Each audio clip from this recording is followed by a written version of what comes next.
আজকে আমি আপনাদের সাথে শেয়ার করব কিভাবে চিকেন চাউমিন রেসোয়ার্ডের স্বাদে ঘরে তৈরি করতে হয়। একদম ঝরঝরে আর পারফেক্ট হবে, খেতে ভীষণ মজাদার, ছোট বড় সকলেই ভীষণ পছন্দ করবে। আশা করছি আজকের রেসিপি আমার আপনাদের কাছে ভালো লাগবে।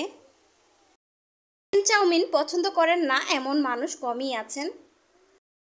যদি আজকের রেসিপিটি আপনাদের কাছে ভালো লেগে থাকে তাহলে আমার চ্যানেলটিকে সাবস্ক্রাইব করে আমার পাশে থাকা বেল বাটনটি অন করে রাখবেন পরবর্তী নোটিফিকেশন সবার আগে পাওয়ার জন্য। চলে যাচ্ছি মূল রেসিপিতে। হ্যালো এভরিওয়ান, আসসালামু আলাইকুম। আপনারা দেখছেন অনিস কিচেন থেকে। আমি চিকেন চাউমিন তৈরি করার জন্য আমি প্রথমে এখানে কিছু পানি আগে থেকে আমি ফুটিয়ে নিয়েছি।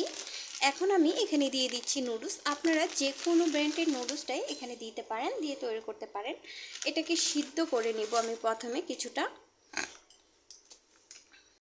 আমার নুডলসটা সিদ্ধ করে নেওয়া হয়ে গিয়েছে। এখন আমি চুলা থেকে নামিয়ে ঠান্ডা পানি দিয়ে আমি ঝরিয়ে রেখে দেব স্ট্রেনারের মধ্যে করে। এখন চাউমিন রান্না করার জন্য আমি এখানে একটি প্যান বসিয়ে দিয়েছি চুলাতে। এর মধ্যে কিছুটা পরিমাণ দিয়ে দিচ্ছি তেল। তেলটা গরম হয়ে যাওয়ার পর আমি এখানে একটা ডিম লবণ দিয়ে ফেটিয়ে নিয়েছি। প্রথমে ডিমটাকে আমি একটু ভেজে নিব। ভেজে নেওয়া হয়ে গিয়েছে। এখন আমি এই ডিমটাকে আলাদা করে উঠিয়ে নিচ্ছি। আরও চুলাতে প্যানটা বসিয়ে দিয়েছি, কিছুটা তেল দিয়ে তেলটা গরম করে নিয়েছি। এরপর আমি দিয়ে দিচ্ছি পেঁয়াজ কুচি, সামান্য পরিমাণ দিয়ে দিচ্ছি আদা বাটা, রসুন বাটা।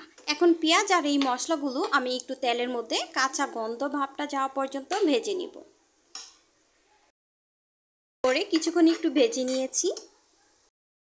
1/4 কাপ পরিমাণ দিয়ে দিচ্ছি সস, দিয়ে দিচ্ছি সয়া সস 2 টেবিল চামচ পরিমাণ, দিয়ে দিচ্ছি ধনিয়ার গুঁড়া, ভাজা জিরার গুঁড়া, দিচ্ছি কালো গোলমরিচের গুঁড়া, সল দিয়ে দিচ্ছি 1 চা চামচ।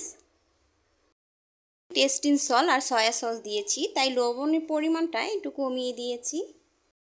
উপকরণ খুব ভালো করে মিশিয়ে নিচ্ছি। মিশিয়ে নেওয়ার পর আমি দিয়ে দিচ্ছি চিকেনটা দিয়ে খুব ভালো করে আমি মিশিয়ে নিচ্ছি। আর সাথে দিয়ে দিচ্ছি আমি কাঁচামরিচ দিয়ে দিচ্ছি। এভাবে চিকেনটাকে আমি মশলার সাথে কিছুক্ষণ রান্না করে নিয়েছি। এরপর আমি দিয়ে দিচ্ছি এখানে কিছু গাজর কুচি। সবজিগুলো একটু লম্বা করে কেটে নিয়েছি, আপনারা আপনাদের পছন্দ মতো কেটে নিতে পারেন। দিয়ে দিচ্ছি বরবটি আর দিয়ে দিচ্ছি চিচিঙ্গা। আপনারা আপনাদের পছন্দ মতো কিছু সবজি অ্যাড করতে পারেন।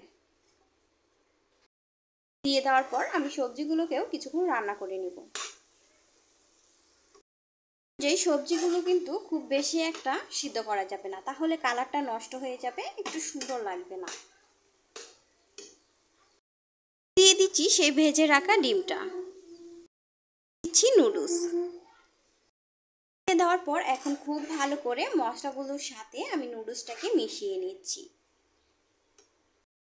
ভালো করে মিশিয়ে নেওয়ার পর আমি দিয়ে দিচ্ছি নুডলসের সেই ভিতরে যে প্যাকেটের মধ্যে একটা নুডলসের প্যাকেট ছিল, ওইটা আমি দিয়ে দিচ্ছি। সব শেষে যদি এই মশলাটা দেওয়া হয় খেতে কিন্তু ভীষণ ভালো লাগে।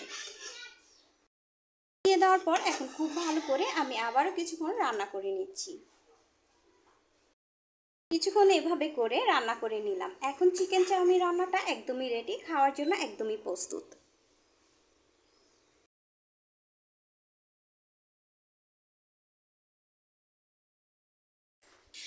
চিকেন চাউমিন যদি ঘরেই তৈরি করা হয় রেসোয়ার্ডের স্বাদে, তাহলে তো কথাই নেই, ছোট বড় সকলেই ভীষণ পছন্দ করবে। আর খেতে এটা ভীষণ মজার আর টেস্টি হয়েছে।